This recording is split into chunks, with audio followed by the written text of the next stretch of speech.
Hello বন্ধুরা, সবাই কেমন আছো? আশা করি সবাই ভালো আছো। আমিও খুব ভালো আছি। একটা কিন্তু নতুন রেসিপি নিয়ে কিন্তু আমি হাজির হয়েছি, যেটা হলো গ্রিন পকেট চিকেন সাটে রেসিপি। এটা ছবি দেওয়ার পর থেকে কিন্তু আমার কাছে অনেক কমেন্ট এসেছে যে দিদি এটা রেসিপি চাই, এটা রেসিপি চাই। তো আমি কিন্তু অ্যাট লাস্ট আমার ভিডিওটা এডিট করতে একটু টাইম লেগেছিলো, সেই রেসিপি নিয়ে কিন্তু আমি হাজির হয়ে গেছি। প্রথমে আমি এখানে 500 গ্রাম সলিড মাংস নিয়েছি। এর সাথে একটু হাড় যুক্ত ছিল বলে একটু কাটতে অসুবিধা হচ্ছিলো। হাড়গুলো বাদ দিয়ে আমি কিন্তু মাংসের জায়গাগুলো কেটে টুকরো টুকরো করে 4 স্কোয়ার শেপে আমি কিন্তু কেটে নিয়েছি মাংসগুলোকে। এইভাবে কিন্তু হাড়ের অংশগুলো আলাদা করে আমি সলিড মাংসর পিসগুলো আলাদা করে নিচ্ছিলাম। এই যে 500 গ্রাম আমার সলিড মাংস 4 করে পিস করে নিয়েছি। এবার প্রথমে এটা কি করব, এই মাংসটা আমি ম্যারিনেট করব। এবার গ্রিন নামটা কেন দিয়েছি, কারণ এটা দেখতে অনেকটা গ্রিন, পুরোটাই গ্রিন হবে, তাই জন্য এটার নাম কিন্তু আমি গ্রিন দিয়েছি। তো এর জন্য একটা মশলা করে নিতে হবে। তার মধ্যে 4টে কাঁচা লঙ্কা, 6 থেকে 7 কোয়া রসুন, ছোটো ছোটো বলে আমি একটু বেশি নিয়েছি, আর সামান্য পরিমাণ আদা, যেহেতু 500 পরিমাণ তাই এই আদাটা দিয়েছি। আর দিয়েছি অল্প একটু ধনেপাতা, আমি রাফলি ছিঁড়ে কিন্তু দিয়ে দিয়েছি, কারণ এটা পেস্ট হবে। তারপরে আমি এর মধ্যে দিয়ে দিয়েছি সামান্য পরিমাণ লেবুর রস। তারপরে আমি যেটা দেখাতে ভুলে গেছি, এর মধ্যে জোয়ান অ্যাড করেছিলাম অল্প টেস্টের জন্য। এটা নিয়ে আমি কিন্তু এটার ফাইন পেস্ট তৈরি করে নিয়েছি। এবার আমি প্রথমে ম্যারিনেশনের জন্য এর মধ্যে সামান্য লবণ দিয়ে তার মধ্যে লেবুর রস দিয়ে দেবো। ভিনিগার আমি ব্যবহার করব না, লেবুর রসে কিন্তু টেস্টটাও খুব ভালো হয় আর জুসি থাকে মাংসটা। এরপরে কিন্তু আমি পেস্ট করা মশলাটা আমি এর মধ্যে দিয়ে দেবো। পেস্ট করা মশলাটা দিয়ে ভালো করে কিন্তু আমি এটাকে ম্যারিনেশন করে নেব সুন্দরভাবে। পেস্টটা দেখেছেন পুরো গ্রিন, তাই জন্য আমি কিন্তু এটার নাম দিয়েছি গ্রিন পকেট চিকেন সাটে। আর সামান্য পরিমাণ দেবো সয়া সস। এটা দিয়ে আমি 2 ঘন্টা মতো এটাকে ম্যারিনেট করে রেখে দেবো। তাতে কি হবে, চিকেনটা খুবই জুসি হবে আর নরম হবে, চিকেনটার মধ্যে সমস্ত মশলা ঢুকে যাবে। এরপর আমি ক্যাপসিকাম আর পেঁয়াজ আর এখানে কাঠি নিয়ে নিয়েছি।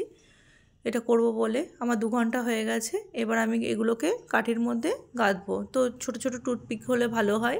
প্রথমে আমি নিয়ে নিয়েছি ক্যাপসিকাম, তারপরে নিয়ে নিয়েছি 1 টুকরো মাংস, তারপরে দিয়ে দেবো পেঁয়াজ, তারপরে আবারও 1 টুকরো মাংস দিয়ে দেবো, তারপরে দিয়ে দেবো একটা পেঁয়াজ, তারপরে আবারও 1 টুকরো ক্যাপসিকাম। এইভাবে কিন্তু আমি কাঠির মধ্যে ছোট ছোট করে গেঁথে নিয়েছি। এগুলো ছোট ছোট হলে কি হয়, খেতেও সুবিধা হয় আর বানাতেও কিন্তু সুবিধা হয়, দেখতেও সুন্দর লাগে।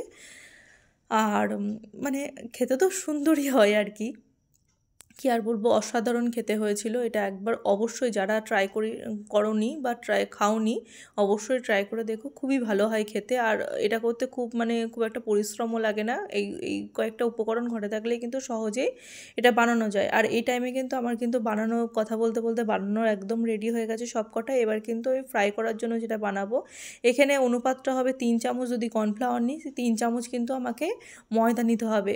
রেশিওটা এরকমই থাকবে।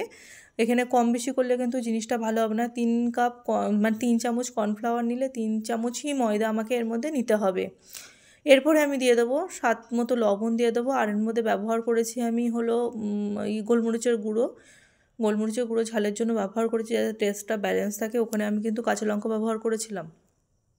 তো ওর মধ্যে দিয়ে দেবো গোলমরিচের গুঁড়ো, দিয়ে সব কিছু মিক্সড করে নিয়ে এর মধ্যে প্রথমেই দিয়ে দেবো একটা ডিম ভেঙে।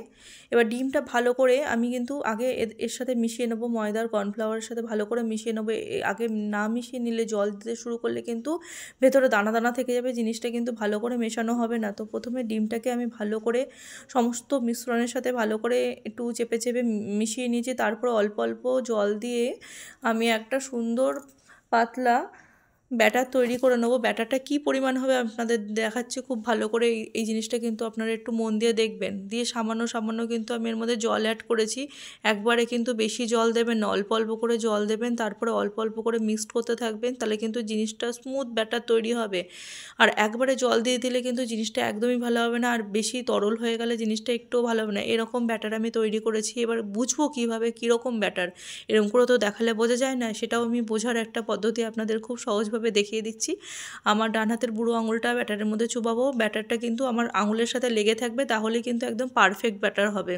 যদি ছেড়ে যায় তাহলে এই দেখেন কী সুন্দর কোট হয়ে আছে আমার আঙুলটা, এটা কিন্তু পারফেক্ট ব্যাটার। এইভাবে আমরা কিন্তু বুঝতে পারবো ব্যাটারটা কিন্তু একদম রেডি। এবার কি করব, আমরা তেল ওইদিকে বসিয়ে দিয়েছি। গরম করে এবার প্রথমে হাই ফ্লেমে তেলটা গরম করে তারপরে লো করে দেবো। এবার আস্তে আস্তে এইগুলো চিকেনগুলো এর মধ্যে চুবিয়ে আমরা সুন্দর করে এগুলো দিয়ে দেবো আস্তে আস্তে। এই সময় কিন্তু আঁচটা একদম লো ফ্লেম থাকবে, হাই ফ্লেম থাকলে কিন্তু জিনিসটা একদমই ভালো হবে না, আর খেতে কিন্তু একটু ভালো হবে না, বাইরে থেকে পুড়ে যাবে, কিন্তু জিনিসটা একটুও ভালো হবে না। তাই লো টু মিডিয়াম ফ্লেমে কিন্তু আমাদের এটাকে সুন্দর করে ভাজতে হবে আস্তে করে, না হলে চিকেনটা ভাজা মানে ভেতর থেকে সেদ্ধ হবে না, ভালো লাগবে না খেতে। তো লো ফ্লেমে আমরা এগুলো দিয়ে দিচ্ছি আস্তে আস্তে, তারপরে আস্তে আস্তে আমরা নাড়িয়ে নাড়িয়ে এটাকে সুন্দর করে একটু ধৈর্য ধরে ভেজে নেবো, একটু টাইম নিয়ে আমরা ভেজে নেবো সুন্দর করে। এবার ব্যাপারটা হলো একবার ভাজলে কিন্তু হবে না, এটাকে ডবল ফ্রাই করতে হবে। এইবার একবার ফ্রাই করলাম, খাওয়ার আগে কিন্তু আরেকবার ফ্রাই করে গরম গরম কিন্তু আমরা সার্ভ করব।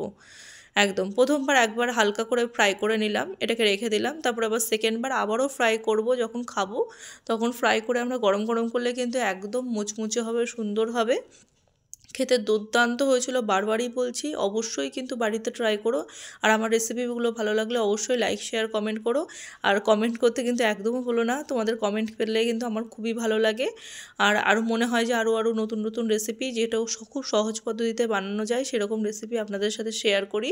আর খুব ভালো লাগে শেয়ার করতে, আমি যা রান্না করি না করি সেটা কিন্তু শেয়ার করতে আমার খুবই ভালো লাগে, কারণ আমি সবসময় ঘরে থাকা উপকরণ দিয়ে বানানোর চেষ্টা করি, যাতে বাইরে থেকে খুব একটা না কিনতে হয়, ঘরের মধ্যেই মজুদ থাকে। আর শীতকালে এই সব জিনিস কিন্তু খুবই অ্যাভেলেবেল, সবার ঘরে থাকে। তাই এই রবিবারের মাংস যদি কিছুটা বেঁচে থাকে তাহলে কিন্তু এই রেসিপিটা অবশ্যই কিন্তু তোমরা ট্রাই করতে পারো। আমার এই রেসিপি খেয়ে কিন্তু ঘরের সবাই খুবই প্রশংসা করেছে, আবারও দাবি করেছে আরেকবার যেন করি রেসিপিটা। আমি মাংস কম ছিল, পরের বার আরও বেশি করে মাংস এনে এটা কিন্তু অবশ্যই করব। তোমরা কিন্তু অবশ্যই ট্রাই করো আর খেয়ে জানিও কেমন হলো। আর এর সাথে কিন্তু গ্রিন চাটনির রেসিপিটা কিন্তু গ্রিন চাটনিটা খুব ভালোভাবে যায়। আমি গ্রিন চাটনিটা করার টাইম পাইনি, তোমরা কিন্তু অবশ্যই গ্রিন চাটনিটা করো। গ্রিন চাটনির রেসিপি আমার কিন্তু চ্যানেলে আছে, ওটা দেখে গ্রিন চাটনিটা দিয়ে এটা কিন্তু খেতে খুবই ভালো লাগে। গ্রিন চাটনির রেসিপিটা দিয়ে করে এটা ট্রাই করো অবশ্যই। তাহলে অবশ্যই ট্রাই করে আমাকে জানিও যে কেমন হলো খেতে, দেখেই বুঝতে পারছো কতটা টেস্টি হয়েছে। আর রেসিপি কিন্তু আমি তোমাদের আবদারে দিয়েই দিলাম, তোমরা বানিয়ে আমাকে জানিও কেমন হলো না হলো। তাহলে আজকের মতো আমি আসি, টাটা।